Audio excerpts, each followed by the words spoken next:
Sri Radhe, Jaya Jaya Sri Radhe, Jaya Jaya Sri Radhe. So Sunday Satsang, February 9th, 2023, Shiratri, and questions and answers. Anybody have any questions? I still. Yeah.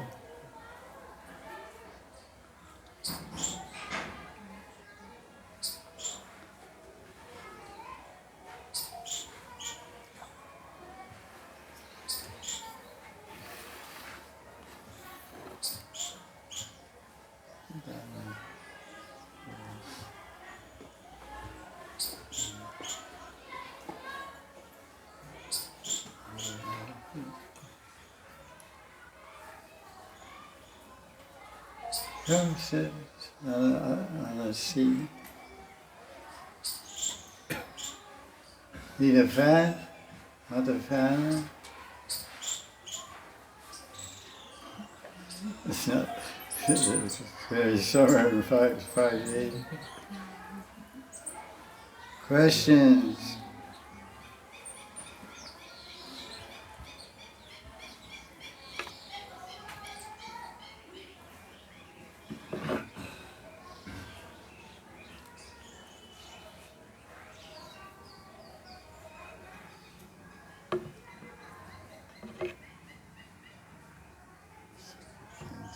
Questions?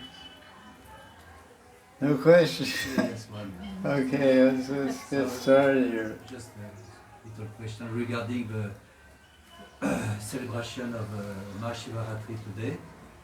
According to the ISKCON Vaishnava calendar and to the Gaudiya Vaisnava calendar, it is recommended to fast until midday and after take Ekadashi Prashadam. But according to your request on Facebook, you recommend more. You recommend to fast until next tomorrow sunrise, Yeah. and to make a nirjal fast and stay awake all the night. Yeah, that's very nice. It's a higher level. If you're asking a higher level, higher mercy and higher level for us to. So what's your question? So, what is the best? We follow Vaishnava calendars, we follow. Well, We do something more, some extra. The question is about Shiratri Brat, how do we observe it? It's just like everywhere there's the principle of threes. Purna Krishna, Purnatara Krishna, Purnatam Krishna. And Dwarka Krishna's Purna Bhagavan. Almost complete. Complete, but not really complete. And Maturi's more complete, it's called Purnatar. And Krishna's most complete in Vrindavan, Purnatam Bhagavan. So the same thing with Vratas. You can do a Purna Vrat, or Purnatar Vrat, or Purnatam Vrat. You do a third class Vrat, second class Vrat, or first class Vrat. So the idea of doing a Vrat is to please the Ishtadevata. So the more we sacrifice, and the more we think of sacrifice our comfort and physical enjoyment for the Ishtadevata, the more the Ishtadevata is pleased. So we like to sleep. Ahara, Nidra, Maitran, Bhayam. These are the four things that all living beings like to do. Eat, sleep, mate, and defend, fight.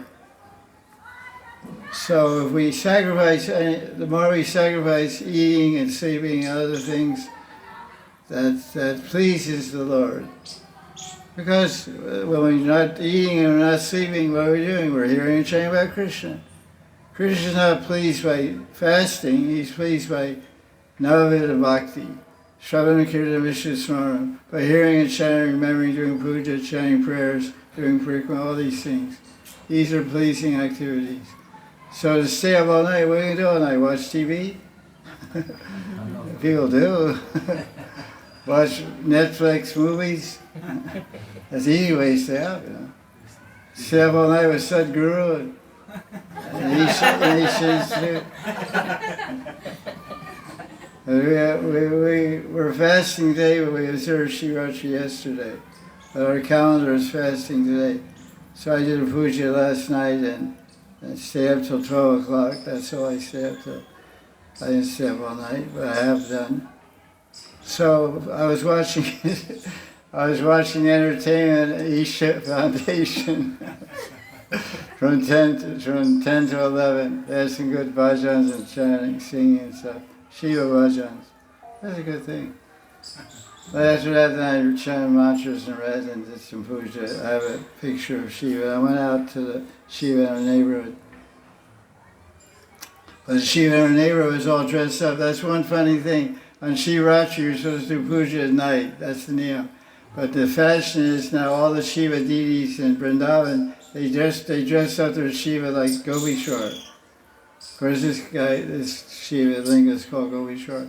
But every Shiva linga, the one over there, everywhere, so you can't do puja at night. It's like really crazy. The Vrajavasis, like if you go to Kandeshwar last night, 9 o'clock, there's no puja. Only puja in the morning. So even in Vrindavan, they force you to follow the rag marg and not the vidhi marg. The vidhi marg means smarta, the rules of Shastra. So you should do puja to Shiva and Shivratri after 9 o'clock, after 8 in Pradosh Kal, which means from 8:36 to 10:48. Well, Vrindavan, they're forcing everybody to be on rag marg. So that means you have to worship in the morning, because in the morning Shiva's not dressed up as a gopi. At rag marg, you're just worshiping the Vav, not the Vidhi, We're worshiping him, but it's too late, I'm sleeping at night. I'll worship you in the morning time, So I went out there, and he was all dressed, and he was all had tilak on, so if I put my Ganga water on, my milk, all the tilak's going to fall off, it's going to be a big mess. And everyone's going to say, who wrecked up the puja? And I'm going to say, this guy. The whole neighborhood's going to come and get on my case. So I said, what to do? I came this far. So I looked at the Shiva, and I poured the Ganga Jal and the milk and all the substances into the yoni, which surrounds the linga, Shiva and Parvati. I didn't disturb the Shringar, the tilak. I just chanted mantras and had the idea that I'm bathing. But what happened was these guys, which I didn't know, they blocked up the whole, the outlet of the yoni. It goes out to the street, actually, the gutter. Because everything should flow over the linga and go out, not collect in the yoni on the bottom. As I was pouring it, was getting I said, uh-oh. Because see some evidence here. Milk and Ganga Jal. That's nice, Leela. Everything looked the same. The foods, the flowers, all the flowers, and the big datta were full. Datta were full, like this big. I had a little one. I left the big one there. I didn't disturb anything. It was all Shringar, all done, so I didn't disturb. I said, hey, wait, where's all this milk? Somebody was here. So it was like a Chinchi Veda Veda type of one indifferent. I bathed, but I didn't disturb their Shringar out of respect. So everybody was happy that way. So whatever bread you can comfortably do and remember Shiva, do that. Eat fruits. It's a good thing that they're observing Ekasi. I mean, 5 years ago, everyone didn't do anything on Shivratri in ISKCON. That's in Vrindavan. Overseas, I don't think even now they do anything. Well, Hari Bhakti Vilas, I have so many articles on my Facebook quoting Hari Bhakti Vilas, ordering us to, Gaudiya Vaisnavas must observe Shivratri. It's not a Mayavadi practice. He's the greatest Vaishnava, and he's very pleased. Any Shiva linga, you have any Shiva linga in the world, on this day, Shiva personally enters the Shiva linga. He's personally there, guaranteed. That's what it says in Hari Bhakti Vilas. If you have faith and have love, then she was always there, of course. But you may not, you may doubt it or something. So, it's your choice. Shankar Bhagavan ki Jai. Om Namo Shivaya. The main mantra to chant today is Om Namo Shivaya. Om Namo Shivaya. Like I was asking my students yesterday, I said, what's the 5 syllable mantra of Shiva? Some really smart guy said, Har Har Mahadev. I said, no, that's okay. Har Har Mahadev. That's 5 syllables. So you can, but that's not what it says in Shastra. It says Om Namo Shivaya. Om Namo Shivaya. It's actually Om Namo Shivaya. But a lot of times we had A. Om they don't consider. Yeah, actually Om doesn't count. Om Namo Shivaya. Namo Shivaya. Om is every mantra begins with Om. Mostly. Like some people, they chant the Gopal mantra, and there's some shastra that says you chant Om before the mantra and the end of the mantra, you get the fruit of the mantra. So you get it more quickly. So I asked my teacher, who's a Pandit, Gaudiya Vaisnava Pandit, I said, who had this own thing? He said, that's not for Gaudiyas. So I said, okay, well, I'm a Gaudiya Vaisnava. Om is nice, but we don't need to chant it. You can chant Om if you like, but today you have to chant Om. Om Namo Shivaya, Om Namo Shivaya. I saw you did it yesterday. That was Deora Baba's place. I was wondering where that beautiful linga was. Beautiful, beautiful puja, nice bhajans. I saw on his Facebook. Nice, good place to be. All together, it's nice. Sankirtan. Good singing. Actually, we're not playing, but I need some medicine by. My friend called me, and that's why I'm not playing. Ah, Shiva called you there. Yes, yes. Mercy, she had a good fun. She sang also. Some Brahmins sang and she sang. I saw it on film. Looked like fun. Big Shiva linga. Big, this whole Shiva mandir, I think this whole mandir is just a Shiva.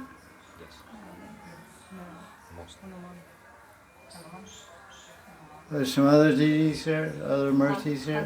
In the corner. Hanuman. Hanuman and Shiva are like similar. Panchmukhi Hanuman, Panchmukhi Shiva. Five faces Shiva, 5 faces Hanuman.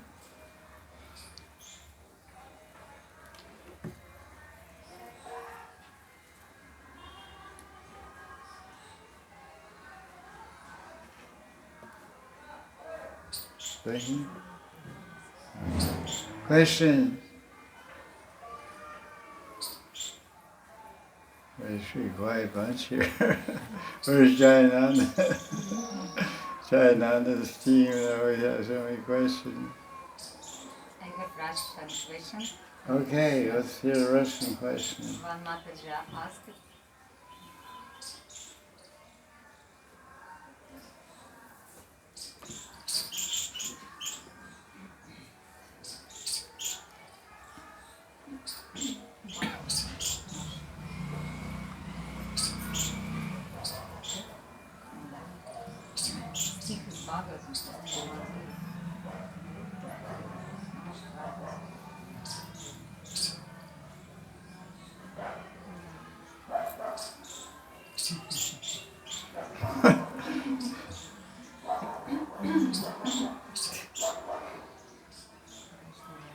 Some shloka from Bhagavatam.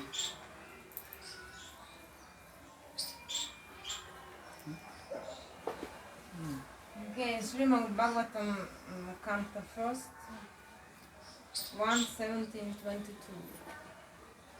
What's the first word?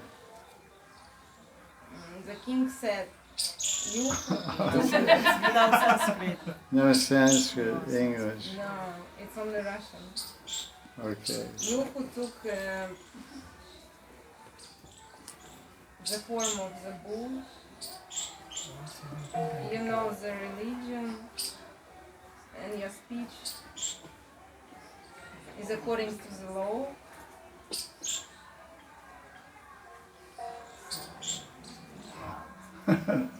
So they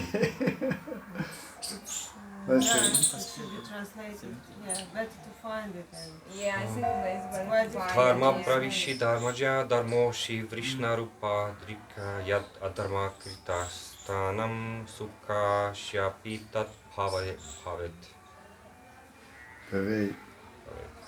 So translation, the king said, "O you, where you are in the form of a bull, you know the truth of religion, and you are speaking according to the principle that the destination intended for the preparator of irreligious acts is also intended for one who identifies the perpetrator. You are no other than personality of religion." So that's translation. So the question is, I don't know. What's the question? That's Srimad Bhagavatam, but the what do you question think is, about Вопрос. this sloka? The question.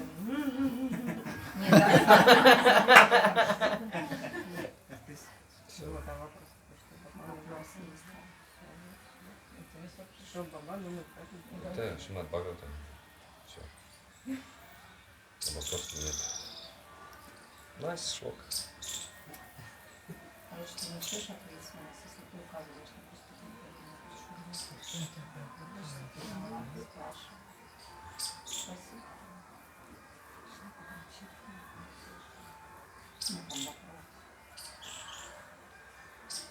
Partly the question is what I'm hearing. If you don't have any kind of responsibility, if you show to them who doing the wrong thing, you take any kind of responsibility, I don't know, side effects or what I call it.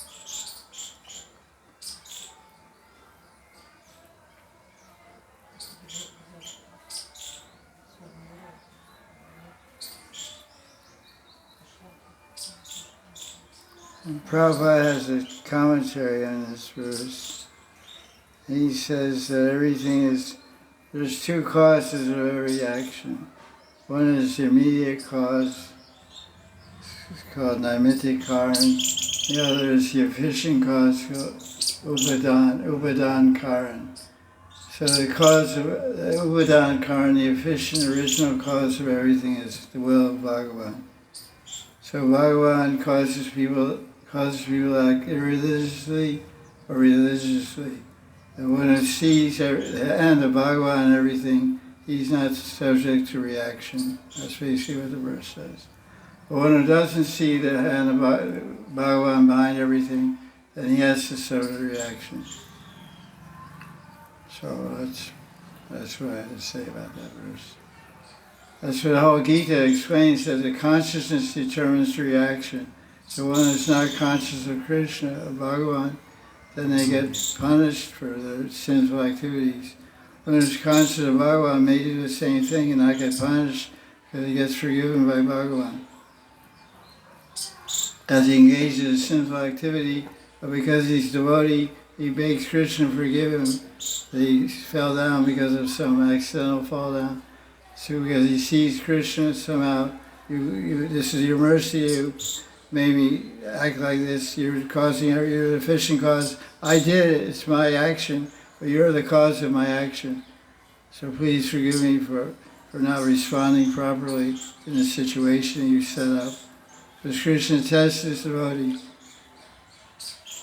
But the devotee, he may fall, by Krishna arranges for him to fall, but when the devotee falls, he begs Krishna to forgive him. And Krishna, I didn't pass the test, so he doesn't get reaction. He falls so he doesn't go to hell, where somebody else that's not a devotee does the same thing, he goes to hell, gets reaction. And so Krishna always favors and takes care of devotees. He says, Konte aprati jani name bhakti pranashati. Declare boldly, my devotee never perishes, he never fails. That's my understanding of that. Was it recorded? Recording. Okay. Some other question?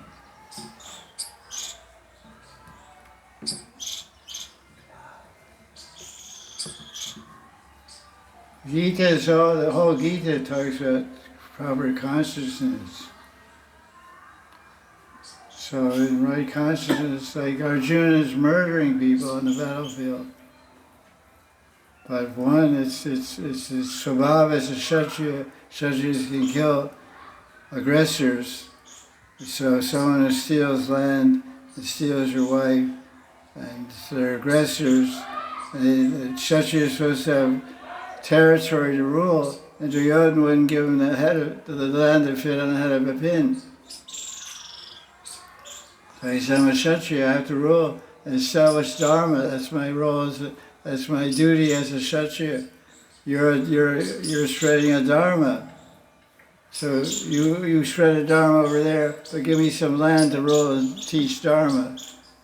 Yada dharmasya. I'm a bhakta of Krishna, I want to establish dharma. So give me some land, you've taken everything, you're the king. He said, no, I'm not giving you anything. You die. So it's do or die. Either I die, if I don't do my duty, I'm dead. Everyone has to work. Krishna says in Gita 3:33, everyone has to work, even I have to work. Everyone has to work according to their svabhava. Svabhava means your guna and your karma. What is your action according to your karma? What is your action and your qualities? Your action and qualities is determined by your varna. Your action and qualities determine your varna. So they had to murder so many people, they killed millions of people on the battlefield. But there's no reaction because it's dharma. It's Krishna's order.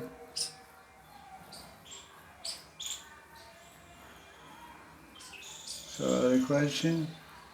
There's different kind of question. Nice question. Yeah. Right. So in Sarartha Darshani commentaries of Brahma Gita, Vishnu Chakravarti is writing, he is quoting Ujjwal Nilamani. And he says, Prajalpa is speech that denigrates the tactlessness of one's lover with expressions of disrespect.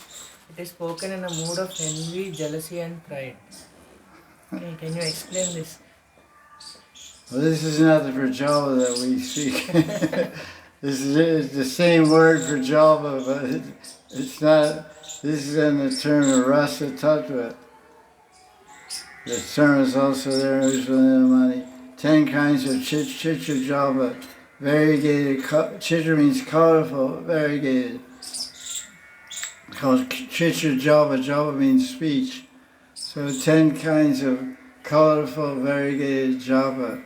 Speech that Radharani speaks to the bumblebee when she's remembering Krishna, and sometimes expressing her anger and envy and jealousy and all these things.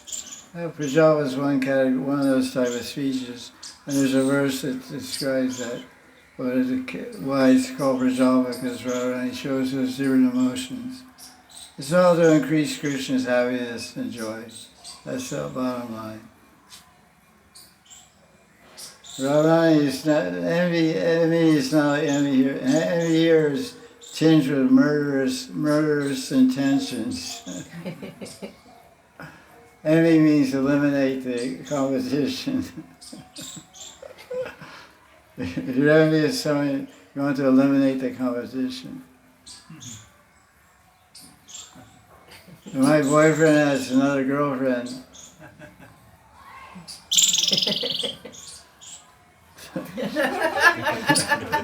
Preferred. Bump off that girlfriend. But because envy means selfishness, and envy means selfishness and murderous intentions. But Radharani is not selfish. She sends the gopis to go meet Krishna.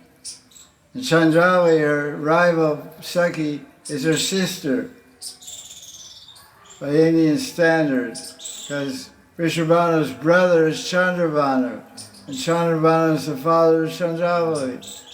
So they're cousin sisters, but in India it's called sisters. We don't hear that the Sakhis give an invitation to Chandravali to come to Radharani's birthday party for some reason or other. Because Krishna gets an invitation when Radharani celebrates her birthday every year.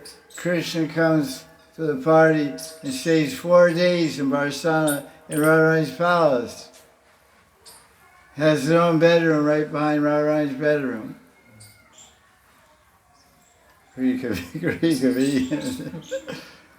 maybe the bedrooms have adjoining doors. Some bedrooms have adjoining doors. We can only imagine our meditation. Either way you go, you get to the same place. You go out to your door, the hallway, go down to the door, you go enjoy your room. Radharani will definitely meet with Krishna wherever he is. And Krishna will definitely meet with Radharani wherever she is. You can count on that.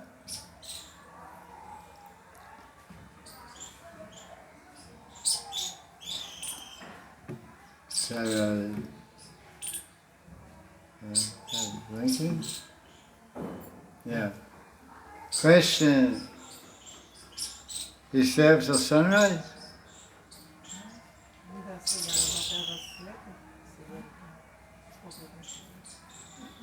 No, we come back like 9 o'clock. Oh, I have 2 hours. that's all. I told my children I going to market take medicine, and they also medicine take and come back. They both sick. That's all. That's nice. Questions?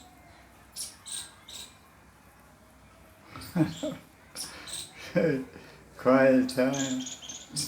Season changes, no one's brains are working or something.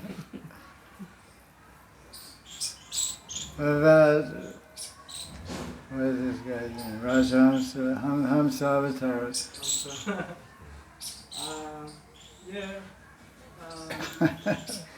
Yeah. Okay, tell us like it is.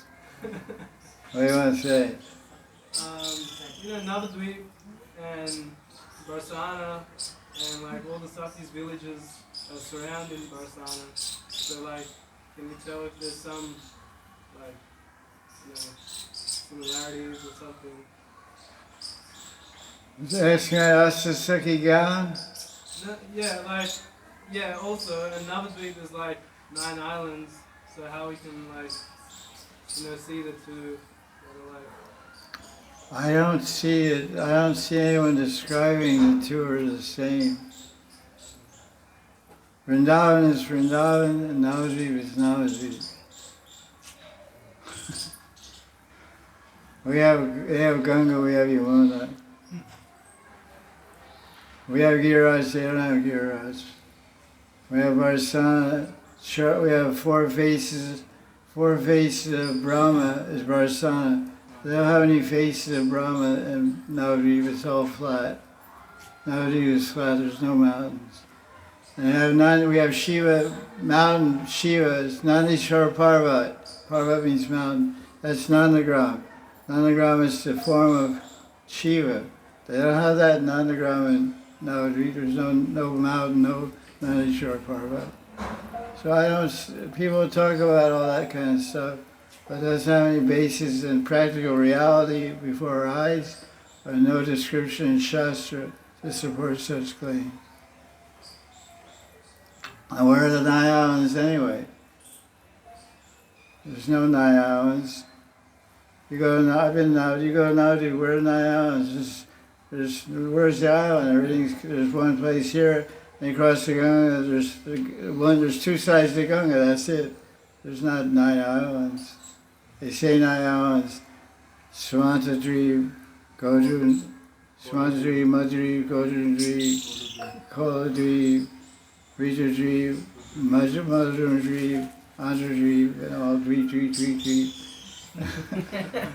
So many dweeps, but I don't see it. Island means surrounded by water.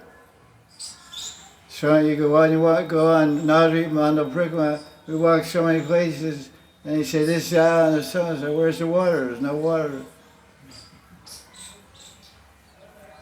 So the idea you're saying is there's an equality of Navadvip and Vrindavan. I don't see it.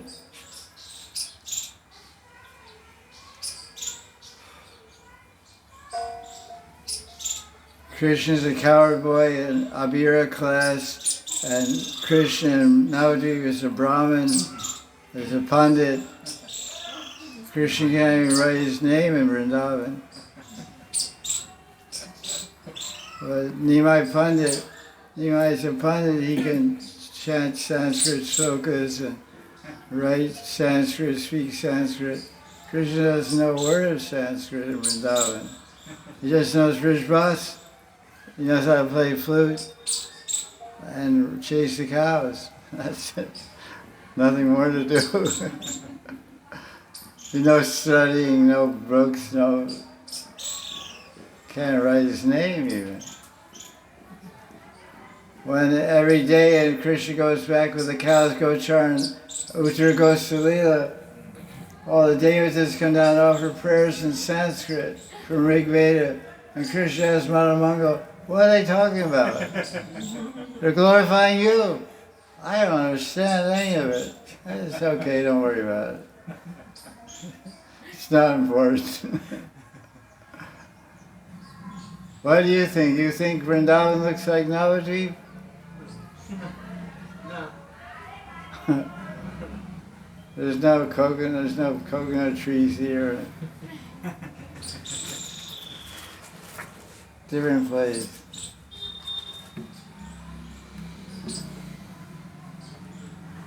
Jaya Jaya Sri Radhe Shyam.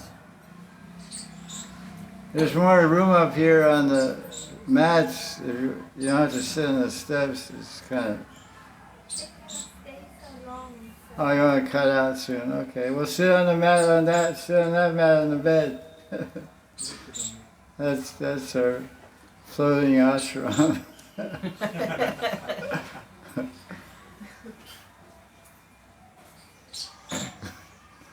Okay, that's good. Relax. You have any questions?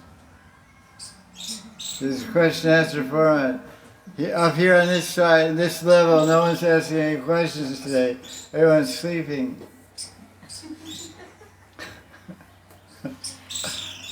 So it's pretty sleepy sangha.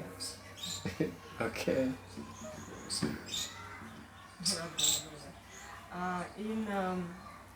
In spiritual work in Galoka, during Holi, do Manjari makes color from mineral or just flower pollen?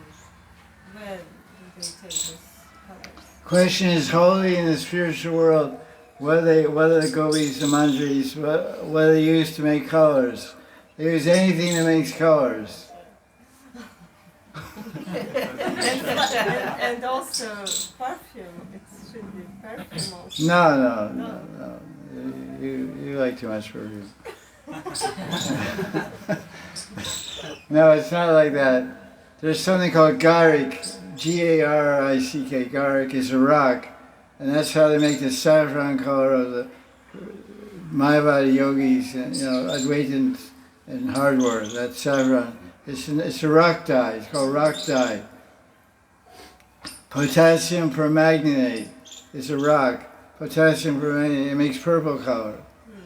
Sulfur makes yellow color. All these different rocks and minerals, they make different color dye. How do you think ladies dye their clothes before? They use all these kind of dyes. Right? So like parijat flowers, parijat, little white flower, orange stem. So when you dry those flowers out, they become yellow color, and you mix them with water and make a yellow dye. You crush them up in powder. You crush them up because they dry. Over the winter they dry. And because people from Delhi, they bring me natural powders made from rose petals, and you throw those. That's the powder. Those are rose petal flowers, marigold flowers, different flower petals, different colors. That's like colored dried flower petals into dust. Everything turns into the dust, even us. So you dry the flowers in the oven or dry them on the rooftop in the sun, and then the holy time comes, you have all powders. And you mix those flowers, you mix rose petal, powdered roses with water that makes pink color. Pitch card, boom. So you make colors with powder with rocks and with flowers. The rocks are different colors, they make powder. Quartz and pink quartz and all that stuff. Crush it up, makes powder, boom. It's nice, holy. It's good, you get in the spirit of holy, you get ready, usually Western ladies get a lot of holy in Vrindavan. They're the primary target. All the Indian people like to throw on Western people, men and women. They don't want us to miss the festivities. We should take part in this cultural festival, holy, like it or not. Holy! If you want to really have fun, on Nomi, I think Nomi, go to Varsana.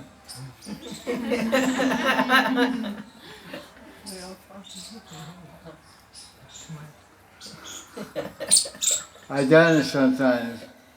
I take a group of devotees, they're Western Indian, ladies and gentlemen. When I was younger, more adventurous. That was pretty wild.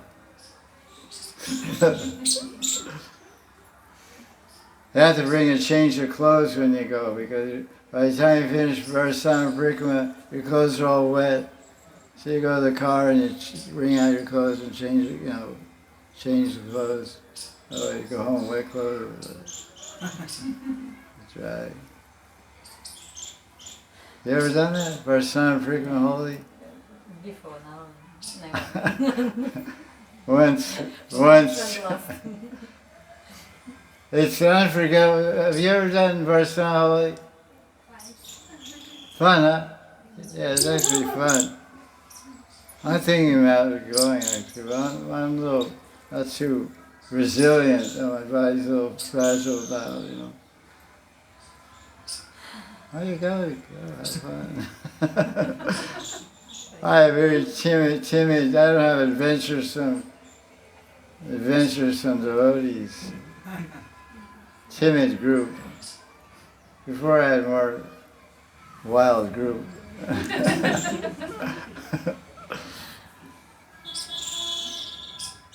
What's the question? What was the question? Oh, holy. Is that the answer to your question? Garlic and Gorachan and all kinds of things. Kasturi makes black color. Rocks make all kinds of colors. Giriraj is glorified in the Bhagavatam. The gopis glorify Giriraj, say, you provide so many rocks, colored rocks for decorating Krishna's face. Blue, yellow, red, all different colors. The rocks are like that.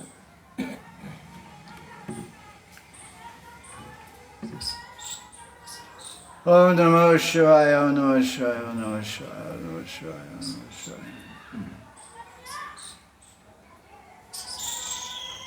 Namo Shivaya. What is it? No, that's it. Yeah, Har Har Bole, Namo Shivaya, Namo Shivaya. Shankar Bhagavan ki jai. He's the great 12th canto of Bhagavatam glorifies him as the greatest Vaishnava. The 6th canto, Yamaraj glorifies Shiva as a great spiritual teacher, great guru, Mahajan. Swayambhur,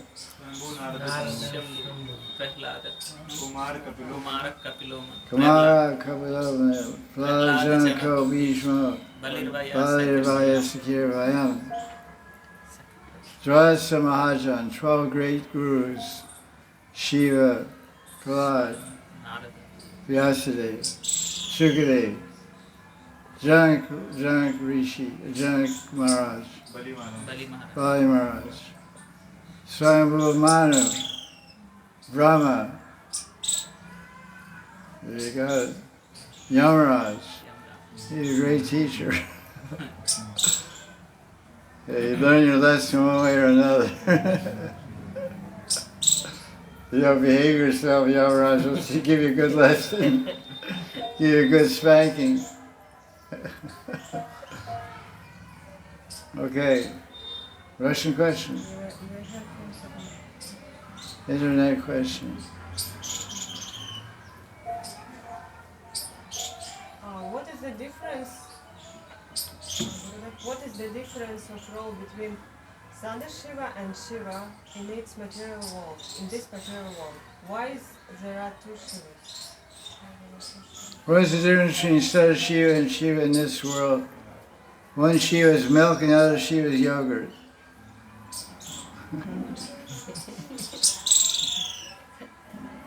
So yogurt can't become milk, but milk can become Shiva.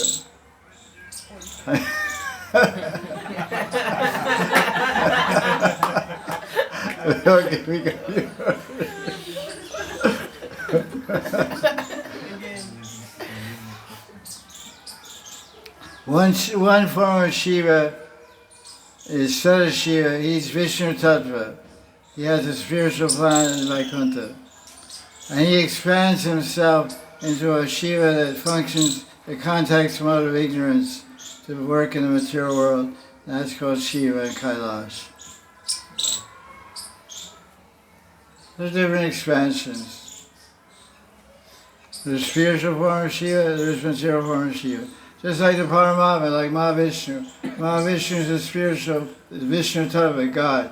He expands himself into a form that's called Tatastha Shakti. That's the Jiva. The Jiva is expanded from Mahavishnu. So we're Tatastha Shakti. We're not spiritual, we're not God, we're Tatastha Shakti. So Shiva has a Vishnu Tattva form, he has a form of Shiva, who's not a Jiva, he's Shiva. He's not constituted of Tatastha Shakti, called Shiva Shakti. So why he has two forms? He doesn't have two forms, he has too many forms. He has unlimited forms. But he's Vishnu Tattva. Part of the question the person asks, why does Shiva have two forms? Material world controlling ignorance in Kailash Dham, and the spiritual in the Vaikuntha Dham, Sadashiva. The answer is that question is wrong. He doesn't have two forms, he has infinite forms. There's Ananta Shivas. 5th canto of Bhagavatam describes 11 Rudras. There's paintings there also, 11 Rudras. And at the time of Pralaya, when the universe is burned up and stomped down, Shiva expands the 11 Rudras to do Tandra Nitya and burn up everything and kick down everything, break everything apart. Doesn't destroy everything because nothing gets destroyed. Energy is never destroyed, it just changes, manifest and unmanifest. So there's 11 Shivas make everything unmanifest. They break everything in pieces, and Brahma comes and puts all the pieces together and creates everything again.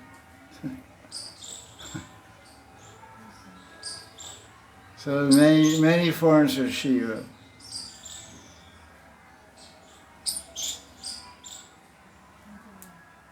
Jaya Mahanidhi. Bam Bam Bole. Om Namo Shivaya. Om Namo Shivaya. Om Namo Shivaya. Namo Shivaya. Om Namo Shivaya. Shivaya. Shivaya. You're dreaming of pillows? You need one right now, I think.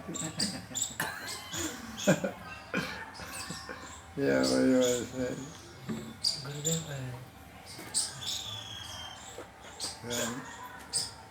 Go speak and pour. so Chaturmukha Brahmaji, is he a highly elevated jiva or is he Ishvara Tattva?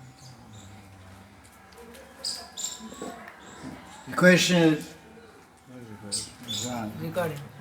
question is Brahmaji a jiva or Krishna? Sometimes Brahma is Krishna. This is told in the purport of Sardadarshini. When there's not a suitable jiva Shakti, Tasasa Shakti, to become Brahma, then Krishna becomes Brahma. That Brahma is called Hiranyagarbha Brahma. It's rare though.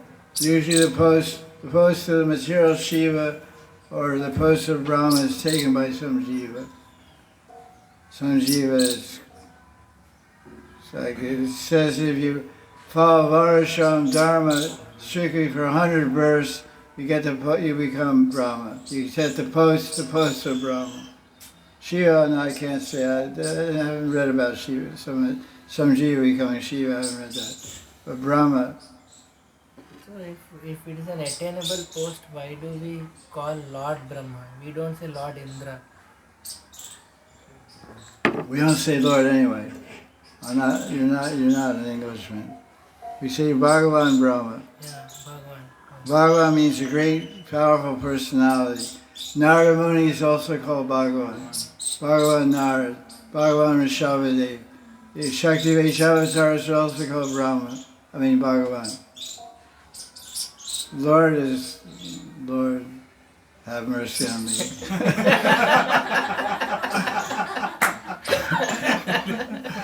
Oh Lord, have mercy on me. Hey Bhagavan, Kripa Karo. Hey Bhagavan, Kripa Karo.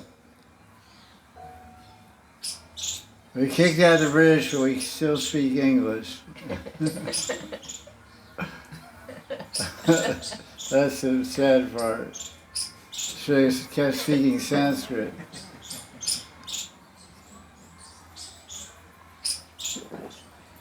Oh yeah, we're flying now.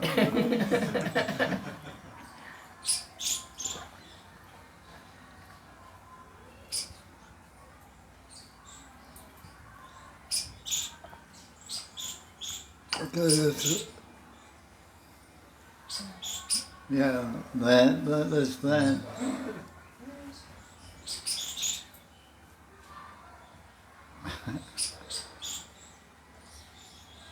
Okay.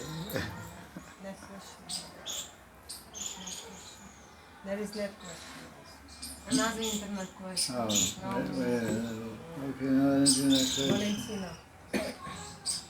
Valentina. Ghost of Valentina. Is it Ghost of Valentina? Okay. Nitya Siddha Manjaris are all manifestation of qualities of Radharani since they are her expansions. What about sadhana siddhas? Are they in same way connected to Radharani? It's like Nitya Siddha Manjari, you say? Yes. Nitya Siddha Manjaris. Or what? Read the question again. Nitya Siddha Manjaris are all manifestation of qualities of Radharani since they are her expansions. What about the sadhana siddha? Are they in the same way connected to Radharani? No. That's easy enough. All the qualities are already covered. Now, the Manjaris have different svabhav, like the Sakhis have different svabhav. So they have their own feelings and emotions that are expressed in the context of praying seva around Krishna. But we don't read anywhere in Shastra that the sadhana siddhas are embodying particular qualities of Radharani. And this statement about the Nitya Siddha Manjaris embodying or exemplifying qualities of Radharani, this is a statement of Acharyas, commentaries. It's not from the six Goswamis Shastra. Like why is Sri Rupa called Sri Rupa Manjari? So our Rasik Jananath Das Babaji, he says she's called Sri Rupa because she has the form of Sri. She's a Rupa means form and Sri means beauty of Radharani. So she is beautiful as Radharani. And Rati Manjari, Raghunath Das Rati Manjari, he's embodying the cupidity of Radharani. The cupidity, the accommodative aspect, the cupidity aspect, the amorous attraction and love of Radharani has for Krishna is embodied in Tulsi Manjari, Rati Manjari. I think this is some idea of Acharyas, but it's not written in black and white usually in many other books. So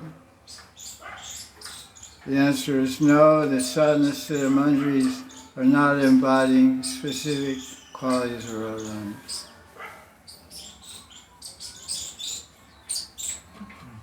Interesting question. Nice idea, nice thinking. Thinking in that way is good.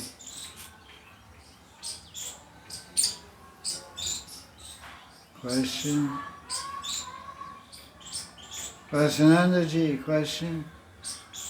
I was thinking about Prabhupada's purport in the ninth canto. He says that every living entity, when it comes to this material world, they come first as Brahma. So it's every living entity will come as Brahma. Question is that commentaries in the ninth canto of Bhagavatam, Srila Prabhupada says that living entities, when they come into the material world, they come as Brahma. But this is not supported by the teaching of the six Goswamis. We're not coming, we're anadi avidya. We're living in the jivatmas are in the material world eternally. Not coming, it didn't come from somewhere. We're here eternally. But we can get out, go to the spiritual world by the mercy of Bhagavan. That's one of those statements in the books that makes it hard to digest the BBT publications in total. There are many good things, but many things that aren't in agreement with the acceptable acharyas of Gaudiya Sampradaya or the Siddhanta. So, You think this could be an error in the editors? I'm not going to comment on how it is. It says that, I read that myself. I don't know who's responsible. I have no idea who's responsible. But I respect everything there. But, that's the problem. These are problems with the books. Some philosophical points. In the Sandharas by Jiva Goswami, in the writings of Snad and Six Goswamis, they don't describe the Jivatma in any kind of terms like this. So you have one side you have these authorities, the other side you have these authorities. So which ones do you accept? Whichever ones you accept, you worship and follow. It's a matter of personal choice. So that, but right and wrong, it's definitely maybe right for some people, but not right for everybody. That's the safest way to say it. Because 99%, in terms of total Gaudiya Sampradaya, whole Gaudiya Sampradaya, all the devotees in Bengal, Bihar, Orissa, Manipur, everywhere, they all follow the six Goswamis' conclusions. There's a group called IGM. IGM. ISKCON Gaudiya Math, IGM. They don't follow all the conclusions of the six Goswamis. They have many of their own ideas and ideas, innovations, which they write about, they publish, and they preach, and they follow. So we respect their right to differ and have their idea. So we follow a different traditional viewpoint of Tattva Siddhanta. So, you know, you go to the Yamuna and put your foot in one boat, put your foot in another boat, and try to cross Yamuna, you'll get your pants wet. You won't cross the Yamuna because you'll fall out of the boat, you know. One boat goes this way, it goes this way. So you have to choose your authorities and surrender your head there, you know. The servant of everyone is the servant of no one. You have to put your head somewhere.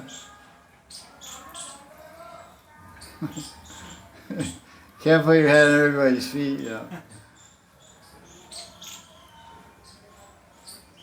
So it's makes life a little bumpy sometimes, a little awkward.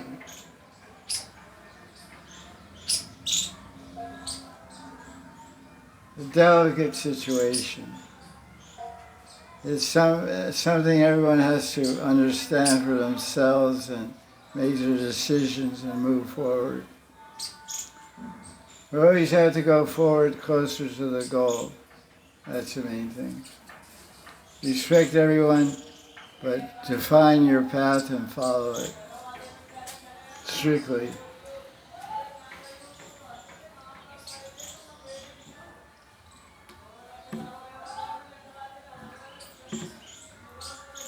Next week, it's too hot. When March comes, the heat comes flying in. Fun. Okay, questions?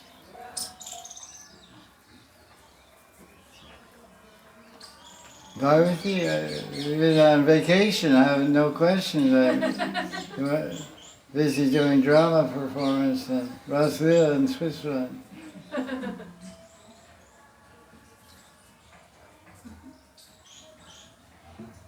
Well, maybe one question I have that Krishna had these three desires, how he wanted to, like, that he took the form of Chaitanya Mahaprabhu. yeah. Did the Sakis also had certain questions in their heart that they came as deficits? That's a great question. Beautiful question. What's that verse? What's the first line? Radha Krishna. The three reasons. Radha Krishna Pranaya. Radha Krishna Pranaya with Chitrisho Mahima. Yeah. Radha Krishna Pranaya. We got the verse here. We'll read the verse and we'll address your question. Because we can be on the same page. Adi 4:230. Wait, well, I have a Sanskrit thing here. Page 763. Thank you for that reference. Adi 1 verse 5. 4:230. Oh, wait a minute, that's not it. That's Radha Krishna Pranaya, that's not the verse. How does it start? What's the first two words? So, I think it's also Radha Krishna. I should know the verse on it. I don't remember. I think this is wrong, quoting wrong shlok. Huh? She's saying the shlok number is quoted, maybe it is wrong for 220. What's the first word? It's not given, Maharaj. It's Oh, written before 220 shlok. How do we get the verse? What is Maharaj? Chaitanya, three reasons. Radha Krishna Pranaya Vikriti, Ladini Chakra. No, it's not that. Three reasons, Chaitanya. Vikriti. It's not in here. That's fine. Radha Krishna Vikratir. Anyway, well, then I ask a question. There's a verse in Chaitanya Charitamrita that describes the three reasons why Krishna, why the Vishnu Tattva, the Shaktiman, three reasons why Krishna came to this world as Chaitanya Mahaprabhu. And it's Shri Radha Pranaya Mahima Kidrisha Vanayeva Swadhyava Inabuta Madhurima Kidrisha Vamadiya Sokyam Chasya Madhu Bhavata Kidrisha Veti Lobat Tavavadya Samajani Shachigarva Sindarindo. And translation. Krishna came as Mahaprabhu to aswad, to relish the greatest Radharani's love, Radha Mahima, and to understand the wonder, the sweetness, wonderful, amazing sweetness, Adbhuta Madhurima, and the happiness that Radharani feels by serving Krishna. Hey, give us back, pull him back, give it back. So the question is, that's why Bhagavan Vishnu Tattva came, Shaktiman came. So the question is there three reasons why the Shakti, why Radharani also came? That's the question, right? So Radharani came to this world, appeared as Gadadhar Pandit. Gadadhar Pandit is Sakshat Radharani. So are the three reasons why Radharani came down with Krishna, like Krishna. I haven't read about it, I can't say. What we see is that Gadadhar Pandit became the guru of Chaitanya, of Krishna in the form of Chaitanya.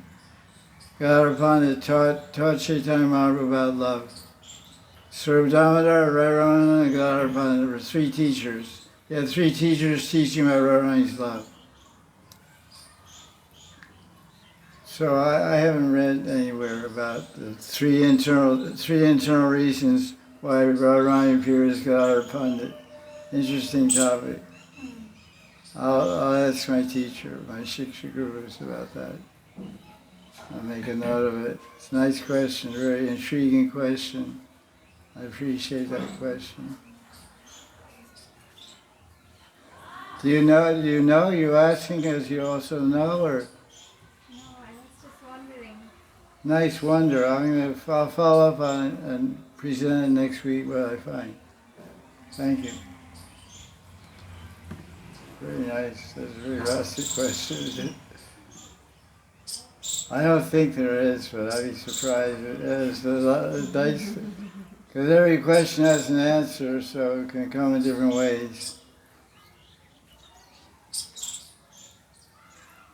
Adbhuta Madhurima,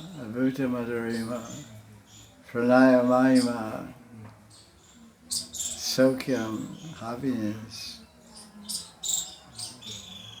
Questions? Internet question, there are two. You got a team after here. Okay, team. Gurudev, I have seen devotees who worship Radharani Shila in Radha Kunda. Do you know any Leela of them? Where do Radharani Shila come from, and who can worship and how to worship? Radharani Shila, where they come from and who can worship and why and all that stuff. Any Leela regarding that? Well, there's two ideas here. One is Bhav Vichar. Bhav Vichar means consideration of your bhav, your mood, your feelings. And one is Shastra Vichar, Tattva Vichar, consideration of Shastra, law and philosophy and Tattva. Sometimes people have a Gaudiya Shila, and they worship one Gaudiya Shila as Radharani and one as Krishna. Even they paint the Radharani Shila yellow. The Gaudiya Shila yellow. And their idea is they're working on the principle of Shakti, Shakti, Mathura, Veda. There's no difference between Shakti and Shaktiman. So Shaktiman is Krishna is Govardhan and Shakti is Radharani. So if Krishna is Govardhan, Radharani is also Govardhan. But my teacher didn't buy this idea. That's one point. We can explain that. Another idea is that people take, as you take a stone from Govardhan and say it's Krishna, people take a stone from Varsana Parvat and say it's Radharani. Say it's Radharani Shilas, or generally, when one says he's worshipping Radharani Shila, it generally means a stone from Varsana. But where is his puja, and where is to have some praman in Shastra? That's the question. Because in 16th chapter of Gita, verse 23, it says, Yashastra vidya utrija vartate kamakarta nasasima vapnoti nasukam nam pramkatim. Krishna says, one who does things whimsically without foundation in Shastra doesn't get happiness, perfection, or a supreme destination. So our activities should be guided by Shastra. How is it that some things we do by Shastra and some things we do by Bhava? The purpose of following Shastra is to come to the level of Bhava. And if you're at the level of Bhava, then you're going to do things like Raghunath Das Goswami. Raghunath Das Goswami was at the topmost level of Bhava, he was the level of Mahabhava. So you talk about Bhavichar. Shastra, we follow Shastra to come to Bhava, because in Bhava Bhakti, then Bhava and Prema is spontaneous devotional service. You don't have to follow Shastra anymore, because you're established in your Srup and you're doing Nitya Seva. But until you come to Bhava, you shouldn't do Bhavichar. If you're doing Bhavichar, you don't have Bhava Bhakti. It becomes a disturbance in the society. Let's have a verse about disturbance.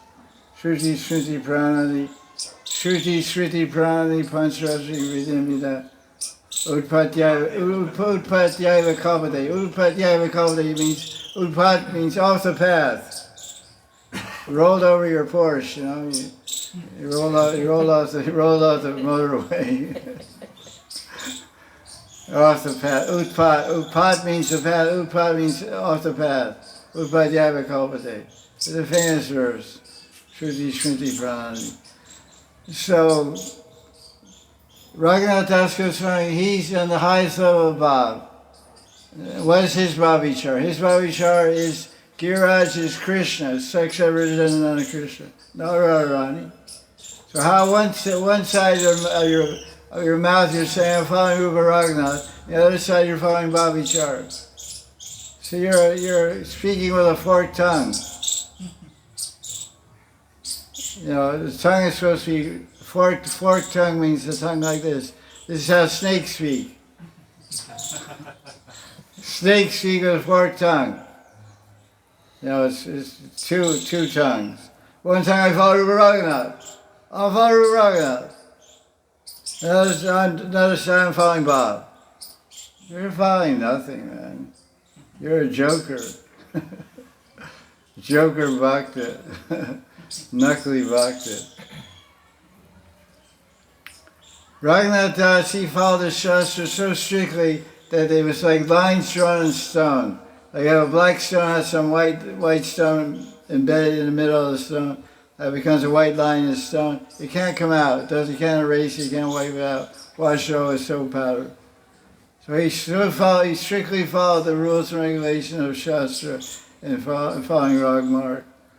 So who's doing that? They say I'm following Raghunath Das Goswami and doing your own concocted thing. My guru is a strict follower of Rupa Raghunath. Nanda Babaji is a strict follower of Rupa Raghunath.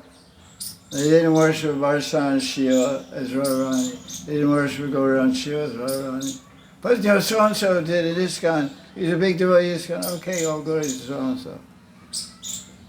I respect so-and-so and all glories to so-and-so, but I follow my Guru Varg. I follow Rupa Raghunath as Rupa Raghunath taught. Lord Chaitanya gave the Gauranga Shila Raghunath Das from his own hand said, "This is Krishna."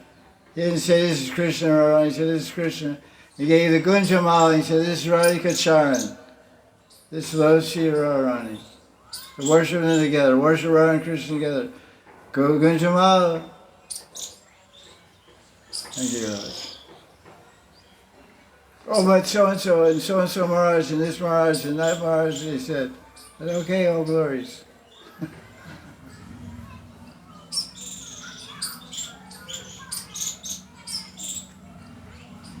Too many cooks spoil the khichdi. Yeah, 5 guys making 1 pot of khichdi is going to be a big mess. Some guy said, "We should throw some peanuts in. We should throw some raisins." We should. 1 cook, 1 preparation. Like when we have Janmashtami, we have a meeting. So what are you going to cook? I'm going to cook this. Everyone gets assigned preparations to cook. Not every cook cooks the same thing. You know? You cook the halal, I'll cook the puris, you cook the sadhya, you cook, it comes nice. You know?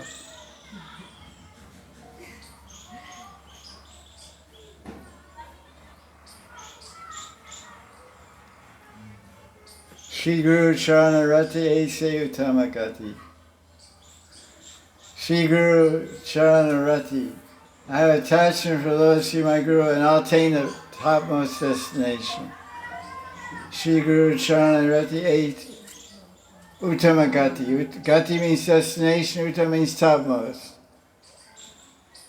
I'm attached to my Guru is attached to Rupa and Raghunath, and they're attached to Radha and Krishna, so that's a solid way of success.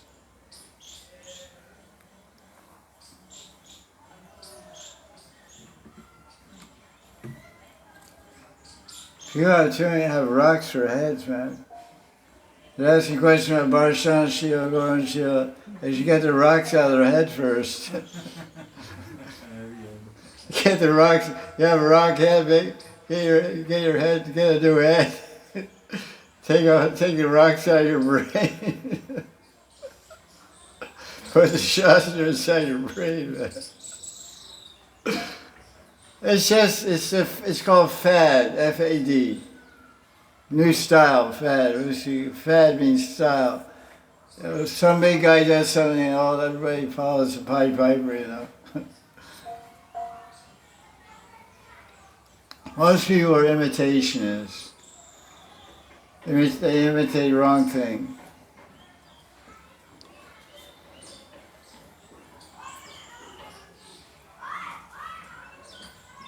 Okay, question. The internet's pretty active today. Yes. Okay. We are slow and introverted. We're slow, we're sleeping, the internet's waking up. That's the best question. Babaji, a great question. I like it's really a stimulating question in my brain. Nice. Good question. Deep question. Okay, team, translate Hindi, English, Russian. Valentina. Ghost again. Ghost question. Boot Prashna. Okay, right, yeah, take your friends. Right. Jaya Jaya Sri Radhe. Whoa, Jaya Jaya Sri Radhe. Jaya Sri Radhe Sham. Right. Okay. Gurudev, the devotee is asking that if we are chanting the mantras given by Guru, so we develop a bhav of a Guru.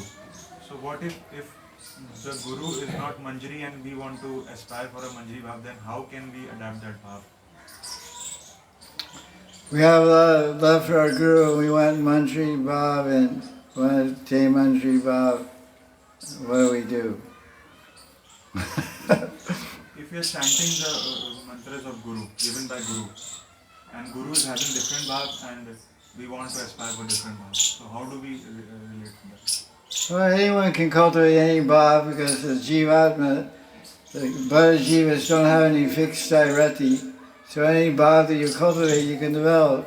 Just like the Shruticharis in the 10th canto of Bhagavatam, they were rishis and munis, and they had a desire to develop Madhurya bhav, become gopis. So he practiced Raganuga Bhakti and developed Gopi Bhav, and he took birth as gopis in Krishna Lila, described in 10th canto. So it doesn't matter what your guru has. He's giving you, if you have Gopal Mantra and Kam Gayatri, they'll fulfill your desires. That's why it's called Kam Gayatri. If you have a desire for Gopi Bhav and become Mantri, by chanting the Gopal Mantra and Kam Gayatri, you'll get it. They're powerful mantras. Kam means desire. So that's why oftentimes gurus don't give Kam Gayatri. My Guru Dev told me very carefully to give Kam Gayatri. Because if a person is very lusty, they chant Kam Gayatri, they'll get another wife, another husband, another... Gopal Mantra, the Diksha Mantra is Gopal Mantra. Kam Gayatri is given for Madhurya Rati. Kam Gayatri specifically is a Madhurya Maya mantra. So it's not really for Sakyarati or other Rati, but you can try it, because it's an anga. Ananga is amorous love, so it doesn't fit with his counterpoint. Mother Yashoda, Gopal Bhav and all that. If you're in Coward Boy Bhav, you should just chant Gopal Mantra, not Kam Gayatri. But the main Stairati of Gaudiya Sampradaya, the only Stairati of Gaudiya Sampradaya is Madhura Rati. That's why we give the Kam Gayatri.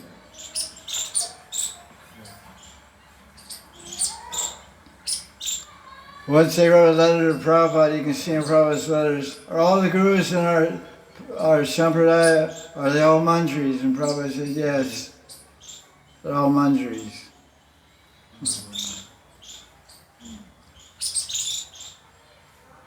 So, that's the way it is. Jaya Radhe, Jaya Jaya Sri Radhe.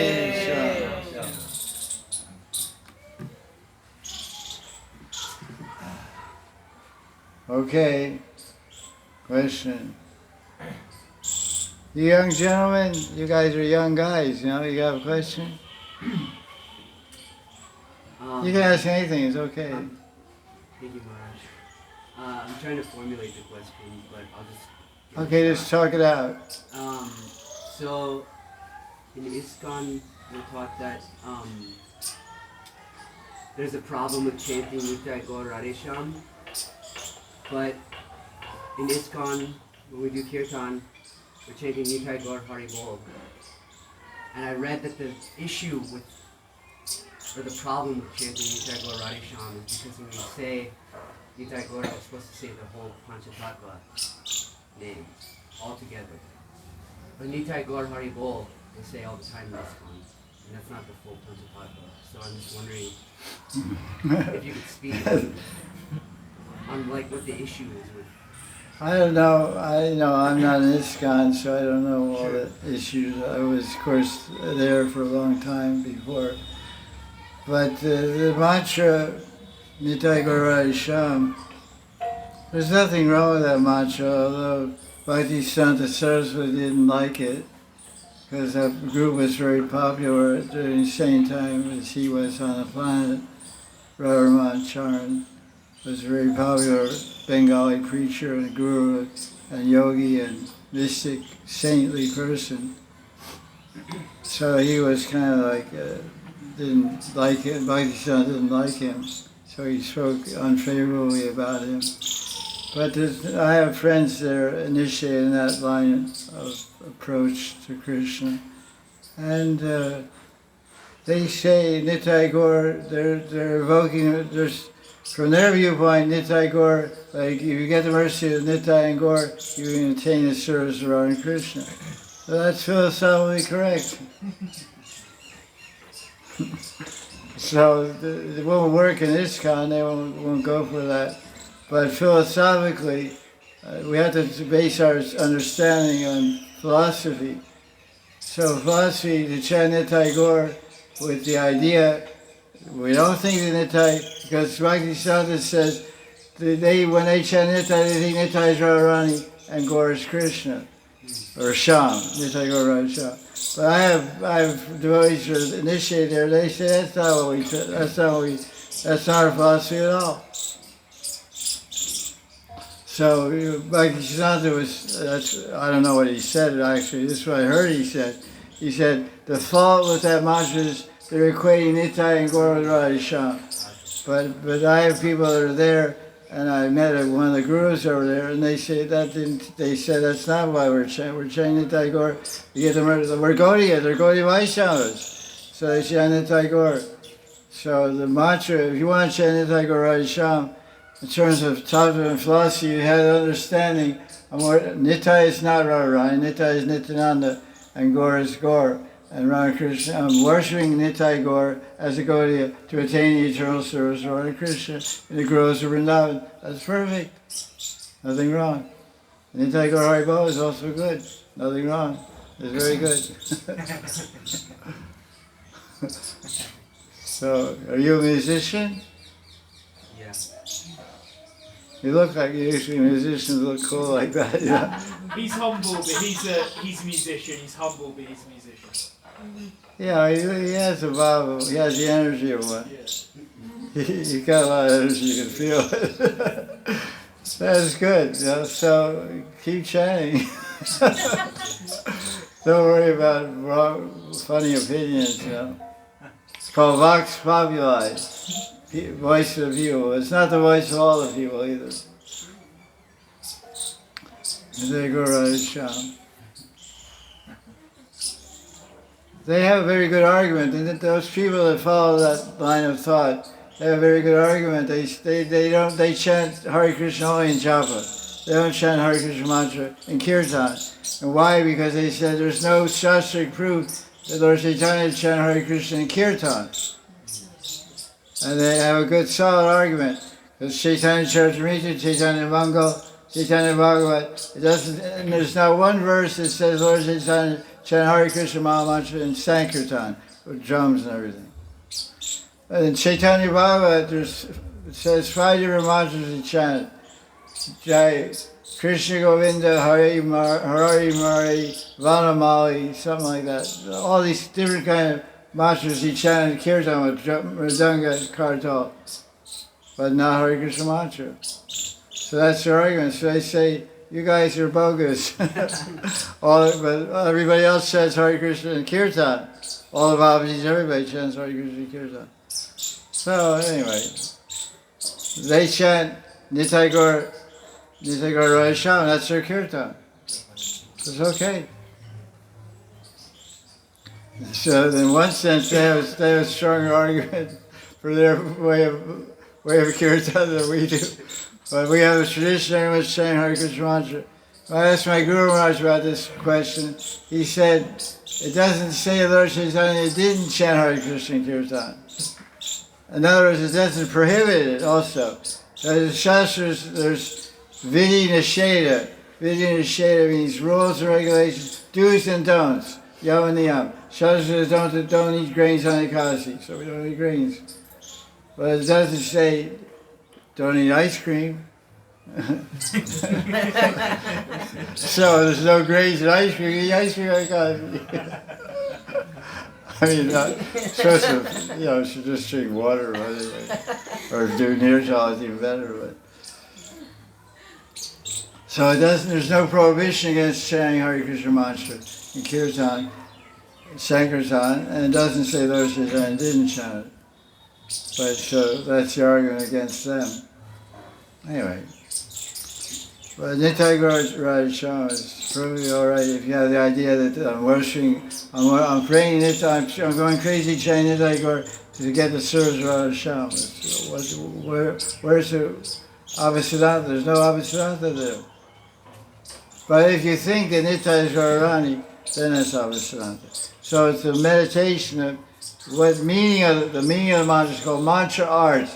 Mantra art means the meaning of the mantra you're chanting. The meaning must be correctly adjusted, otherwise it becomes mantra dosh. It means mantra dosh means fault in the mantra. It won't get the desired effect. It won't get the right result. Result, we're chanting Nitai Gaur to get love for Radha Shyam. That's what we're chanting. We're always loving service for Radha Krishna. And Nitai Gaur help us get there. Fast. We don't have much time to wait around. We gotta get fast. Okay, question. That was a good one. Thank you. Your other friend have a question? I've been a devotee for 2 weeks, so I don't have many questions to ask. You just got here. I just got here. Okay, work on it. Come, we're ready for you. I'll be back in a year. Oh, Ask okay. loads of questions. Okay. He has been devotee for 2 weeks, so he doesn't have any questions, he's saying. Okay, cool. I'll meet you again next year. Yeah. Okay. Good deal.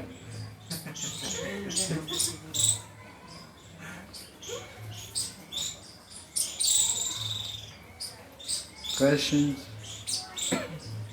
Vasananda, you're working on another question there? Cooking up another question? Okay. The first chapter of 10th canto, when Krishna appeared to Devaki, he said that she was her mother, his mother, 2 births before, Krishna Garva and the mother of Vamanadeva. Yeah, Vrishnigarva and Sutava and all that stuff. So I would like to hear Devaki Thakur, because it says that demigods they came to perform the leelas as associates of Krishna. So what's the real thought of Devaki? Because she was born twice before. Yeah, well, the question is about 10th canto Bhagavatam, appearance of Lord Krishna. Devaki gave birth to Krishna, Vasudeva and Devaki, and comes to his prison house, and it says, the Bhagavatam says that, for Krishna's telling Devaki, I appeared as your son, and other verse, Sutava, Vrishnigarva and Sutava, all that, Maharaj, Vrishnigarva and this and that. So what is the Tava here? Well, in the Tikas of Vishnu Chakravarti Thakur on 10th canto, you can see he describes that nobody becomes a mother and father of Krishna. The mother and father of Krishna are eternal. So Devaki and Vasudeva were always the mother and father of Krishna. But some great devotees in different times, different yugas, they want to become the mother and father of Krishna. So they do tapa and austerity. And so what happens is they get rewarded by Krishna. They become an Avaish. They become an Avaish of Devaki and Vasudeva. No one becomes Krishna's mother and father. They're eternally designated. Vasudeva, and this is what Tika says. Vasudeva and Devaki, every yuga that Krishna appears, whoever he is, he's always the Vasudeva and Devaki. But Krishna and Sudava, 3 lifetimes they do austerities, yet Krishna is their son. Right? That's what it says. But those jivas, they're sadhana siddhas. They're sadhana siddhas. They entered into the nitya siddha forms of Devaki and Vasudeva to have the experience of having Krishna as their son. And after the Leela, after Krishna left this world, they came out of Krishna's form and went back to wherever they went. Heavenly planets, or wherever their region was. That's what the Tika says. Jaya Goswami. You have to read Sarta Darshani. You have to look. Yeah, you can read what I said in there. You get the idea.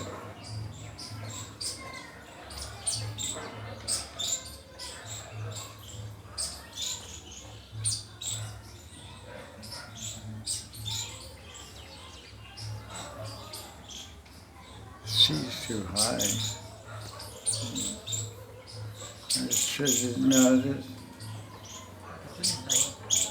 Can you pull this out? Take this out. So I'm going to take it out. Okay. Yeah, it's too high. Pull this one back.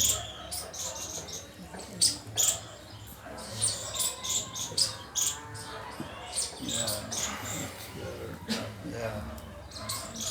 Yeah, that's better.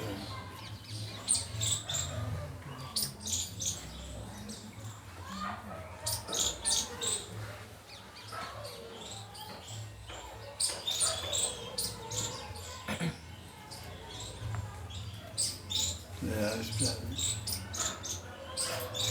Okay, oh, that's why it's so long.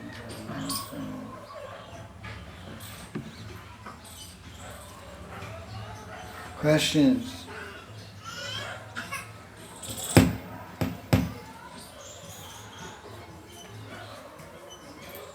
Questions? No questions. Yeah, okay. Here's Shadipa. The last question's answer, you told that Krushni and Sutapa, they entered Vasudeva and Devaki's form to experience the mother and fathers. Yes.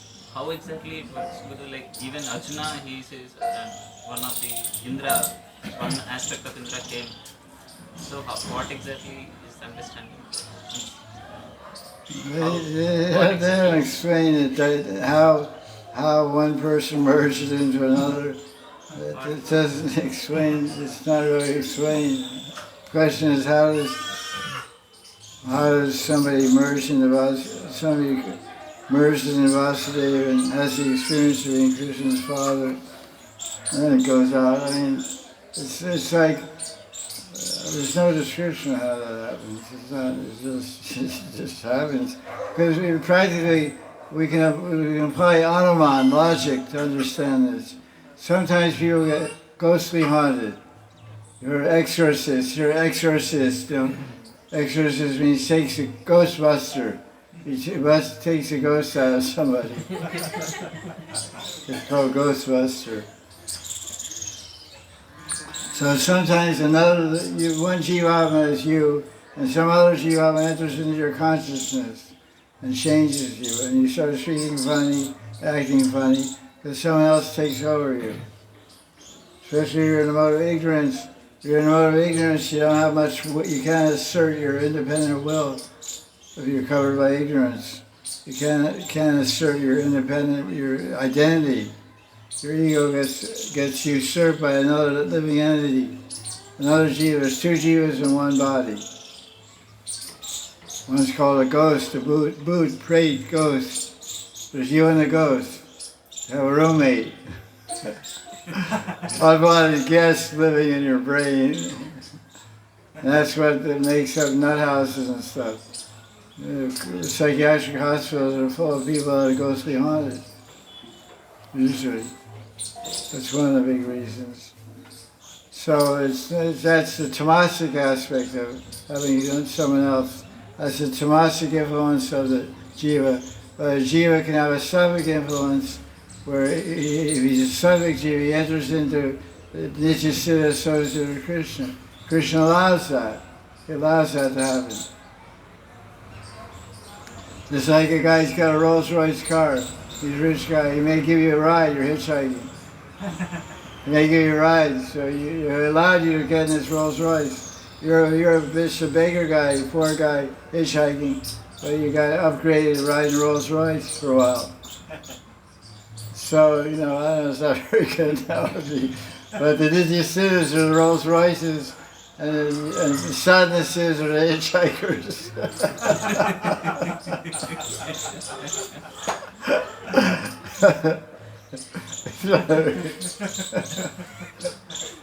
Because they go along for the ride, When the ride is over, they come out. That's what it says. Then when Krishna's Leela ended, when he left this world, then the sadhana left, went back to where he came from. That's all the Shastra said. He came from heavenly planets, he came for a ride, he enjoyed the ride, after the ride was over, he went back to heavenly planets. It sounds funny, it's like, but that's how it's described. It's inconceivable. It's not inconceivable because ghosts exist. So someone else comes in and he thinks he's Vasudeva.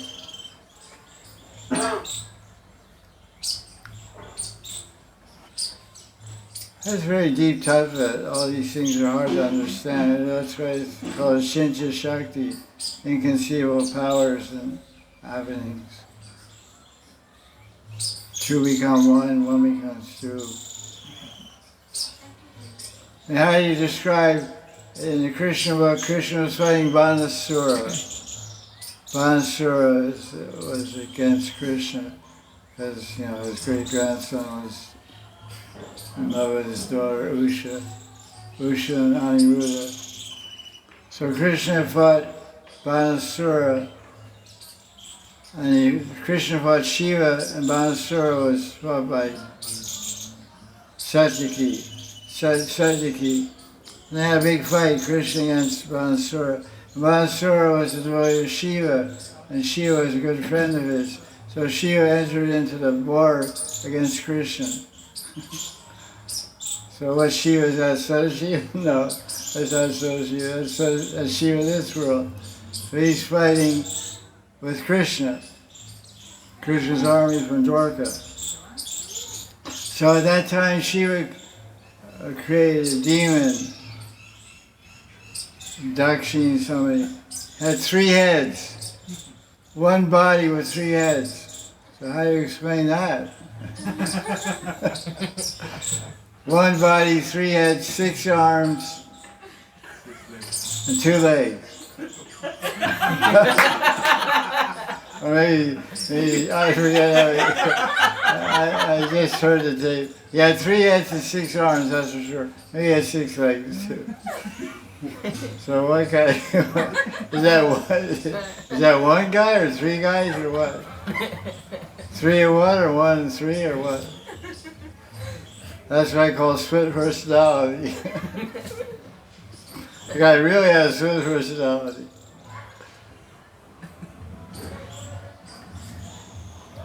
So it's not, don't worry about it too much. Try to get your one jiva to the spiritual world. That's hard enough, isn't it?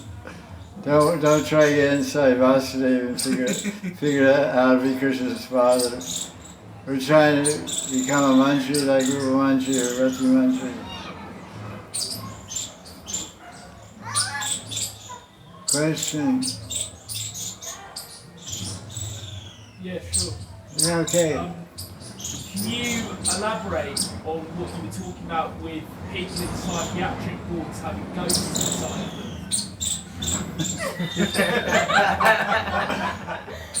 Yes, he said psychiatric wards have ghosts inside. Can you elaborate on that point I made?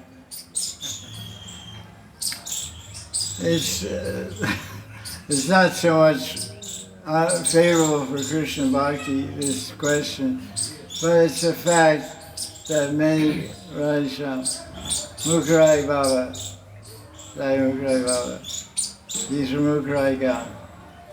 We're going there.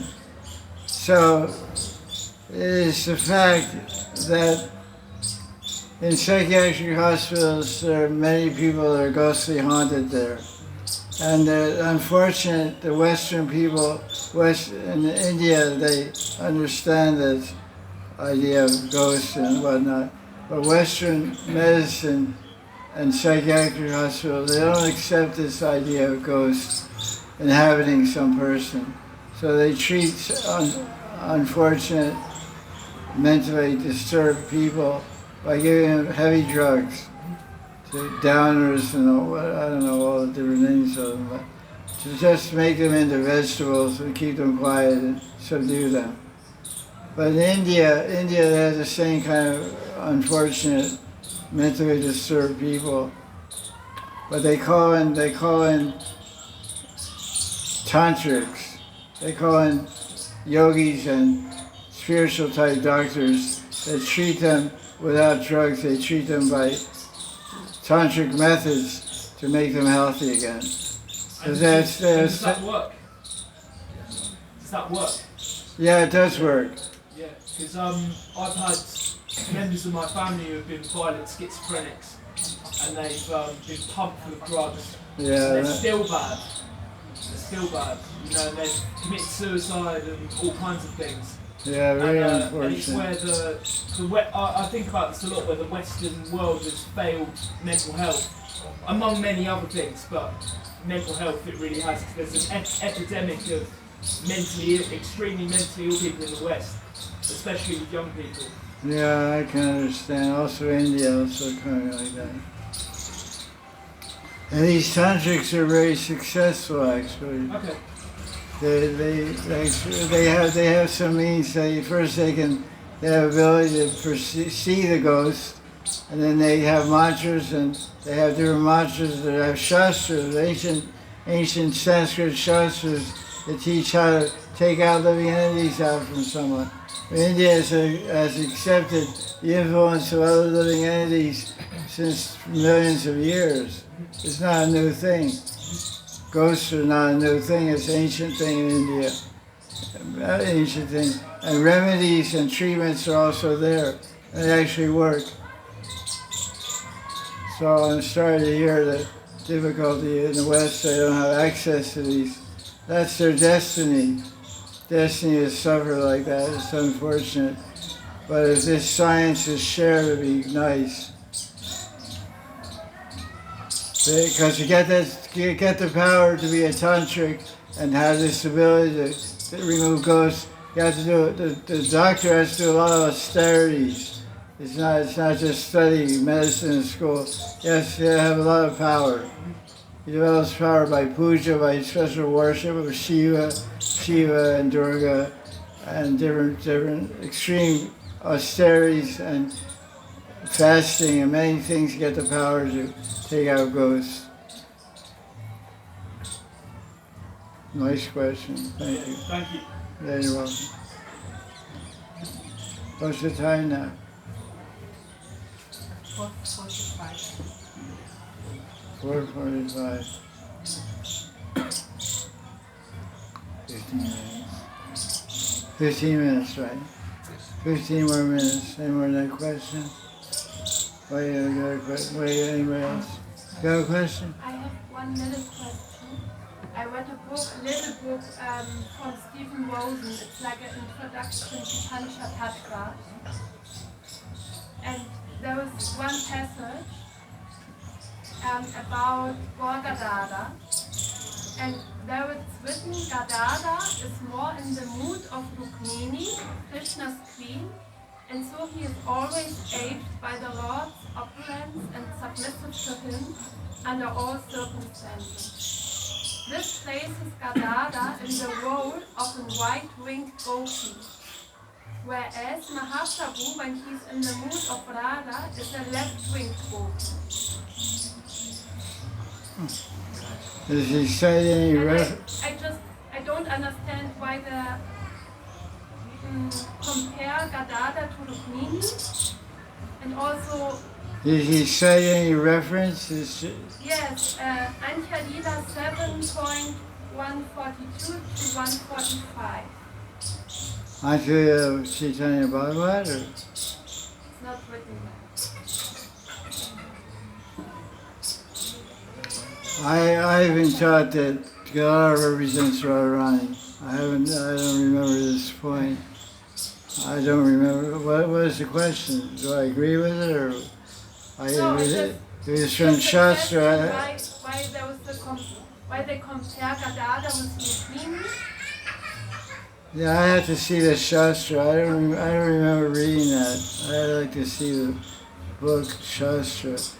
But what I heard from my teacher, what I understand, the Gadada represents Radharani. Because in the Gaudiya Sampradaya, we worship Gaura Gadadhar in the mood of Radharani. And we have Yoga Pit meditation also, and we have Gaura Gadadhar in the center. We have Radha Krishna, and Vrindavan Yoga Pit is Radha Krishna, and Navadvip Yoga is Gaura Gadadhar. And Gaura Gadadhar is Radharani. Radharani came as Gadadhar Pandit. She's Shakti. Panchatattva Krishnam, Bhakti Rupa Srupakam, Bhaktavataram Bhaktavikam, Namami Bhakti Shaktikam. So this is Panchatattva. So the Bhakti Shakti is Radharani. Ladni Shakti. Bhakti Shakti means Ladni Shakti. It can also be, Rukmini is also Ladni Shakti. But I was always told by my teacher that Gadadhar is Radharani. So I don't know that verse clear.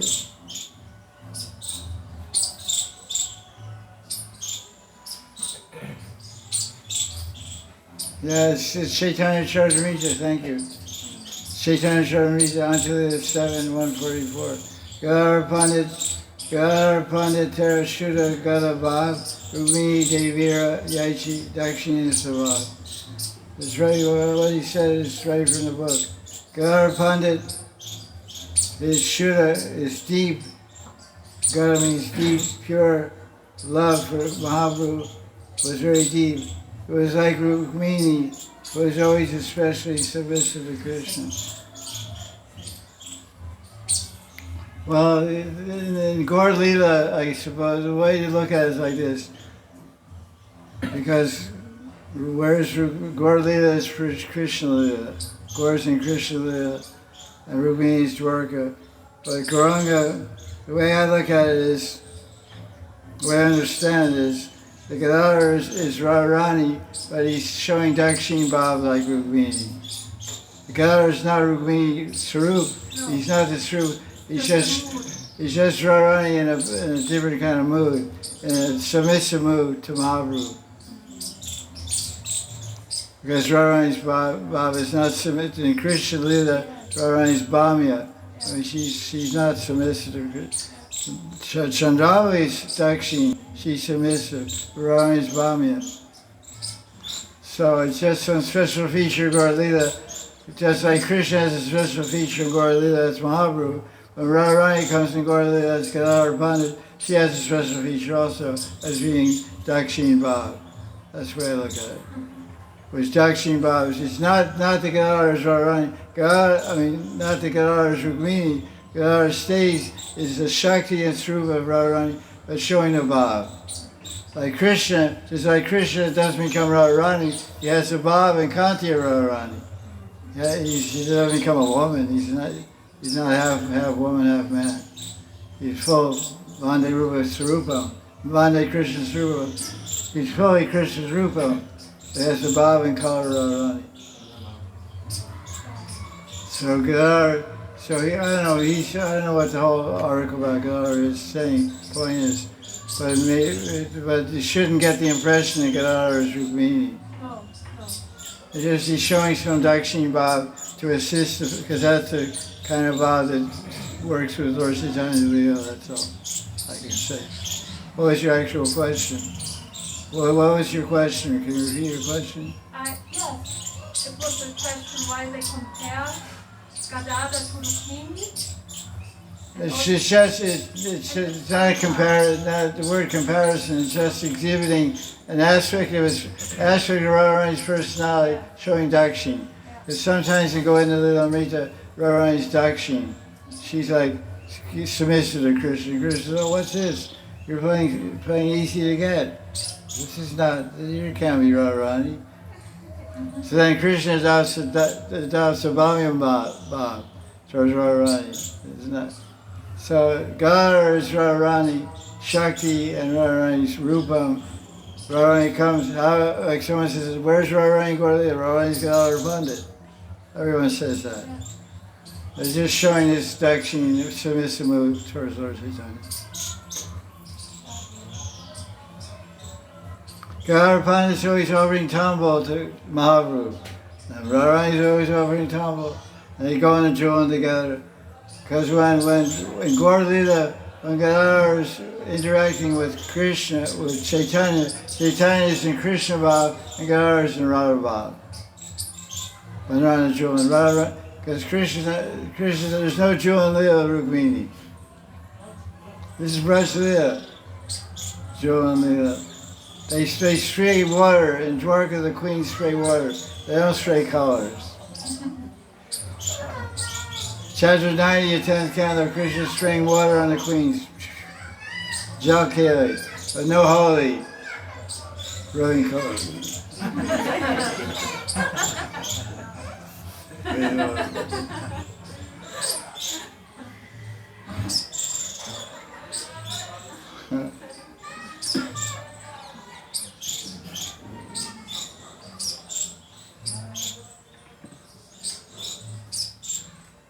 Rasvia and Dwarka? No.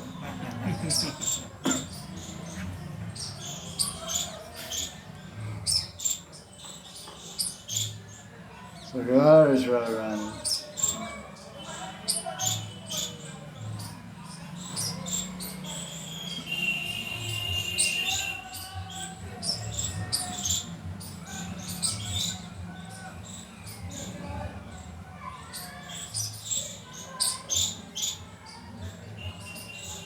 Okay, Aditya Baba. Gurudev, when we think about Balramji, we feel like, at least I feel that he is like elderly brother, well disciplined, someone who is well mannered, not like somehow not like Krishna. But when you recently told about Krishna stealing Nand Baba's clothes, it feels like Balram is involved. So is it because they are small kids, so that's why this kind of notoriousness? How do we understand Balramji here?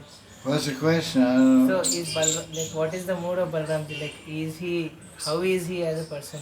Is he those reserved kind of a person, or what kind of a person is he? The question is, what kind of person is Balaram? He's like Krishna, only white. Krishna is black and he's white.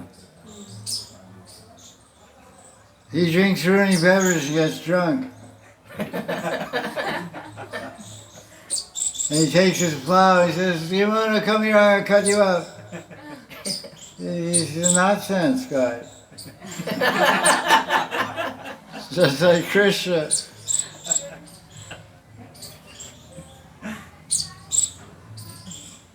He's a Brijvasi, you know, they're all the same, you know. He's Brijvasi. Remember, first thing is he's a Brijvasi. And he's Krishna's brother. So birds of a feather flock together. We don't hear about it, but Balaram's also going out house to house stealing butter and yogurt also. He's not missing in action. All the emphasis is on Krishna, but you know, you also see paintings of Balaram with his hand in a yogurt pot also. How do you think he got his hand in a yogurt pot? He stole the yogurt pot and put his right hand in there. So Balaram's also stealing yogurt and butter.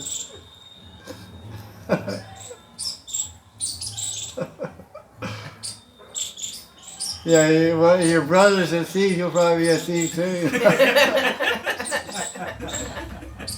Jesse James gang or something, you know. Krishna Balaram gang.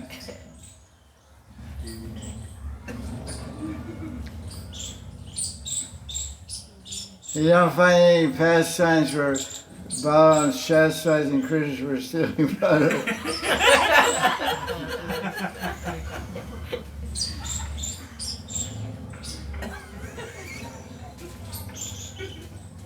Balaram's a fun-loving prankster, joker, just like Krishna. He's not some uptight guy, you know. It's just our Ishtadeva, Radha Bhagavan Vrajeshitanya. Our Ishtadeva is Nandanandan. Krishna is his brother. Balaram is his brother, Krishna.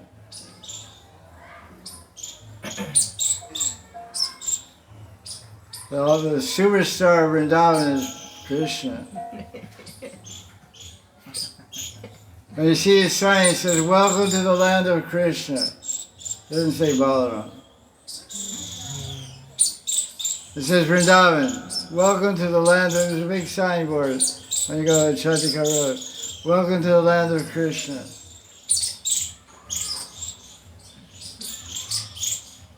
There's a whole argument. The parrots Sukshari Samvad. The parrots have a big argument. Who owns Vrindavan? And there's not three people fighting here. The Gaudiya are saying, and parrots are saying, Radharani owns Vrindavan. She's Vrindavaneshwari.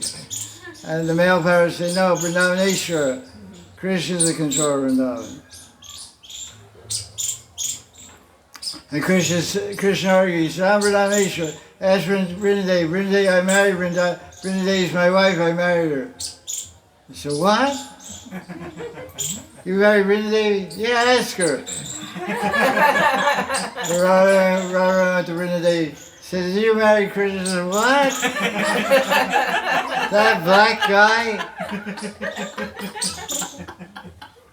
I'm not gonna marry. I wouldn't marry him. And they go, he said, well, she says you're not her husband, so now what's your argument?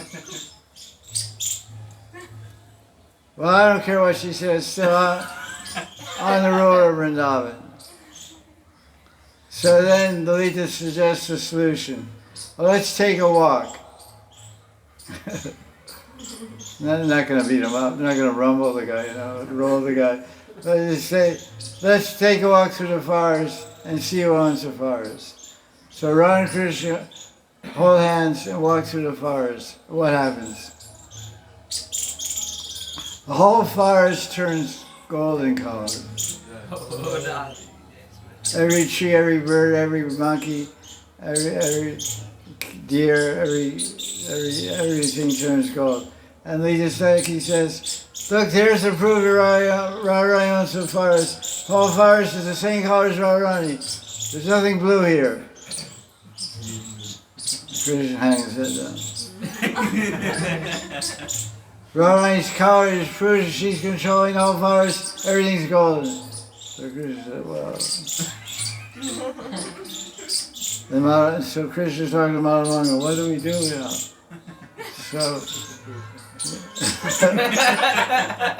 So he said, you have to mix it, you have to get closer to Radharani. So they're just holding hands. So Krishna put his arm around Radharani and hugged and pulled her close to his chest. And then when his blue color mixed with Radharani's golden color, the forest turned green. Turned emerald green. Krishna said, look, now the forest is green. And the Gopi said, what does that prove? Trees are always green anyway. Trees are always green. What did you accomplish here? No, but all those monkeys that were golden are now green. Green monkeys.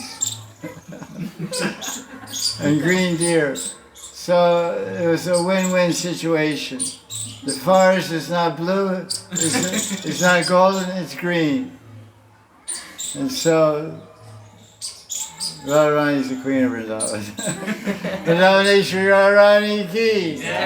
Jaya Jaya Sri Radhe. Jaya Jaya Sri Radhe. Jaya Jaya Sri Radhe. Oh, 5 more minutes. Okay. No, 5 o'clock. That's 5 o'clock. Okay. Good. Yeah.